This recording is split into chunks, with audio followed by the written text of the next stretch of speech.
Този човек е най-опасният затворник в света и никога няма да повярвате какво е направил. Една двойка на име Ана и Майк току-що си бяха купили нова къща и се бяха нанесли. Обаче още през първата нощ, която прекарали в къщата, започнали да чуват странни шумове, идващи от мазето, и тези шумове били много тревожни. Те оплашили Ана, която помолила Майк да отиде да провери какво става долу, но той казал, че ще провери на сутринта, защото се страхувал да не се натъкне на нещо ужасяващо през нощта. И така, на следващата сутрин, двойката решила да провери мазето. Когато слезли в мазето, видели ужасяващ мъж, стоящ точно пред тях.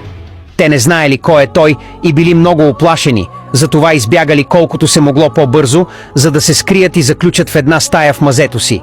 Там те веднага се обадили в полицията.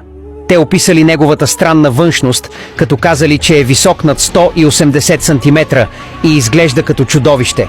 Докато разговаряли с полицията по телефона, връзката мистериозно прекъснала. Тогава двойката започнала да крещи за живота си. Но никога няма да повярвате какво този мъж им е направил.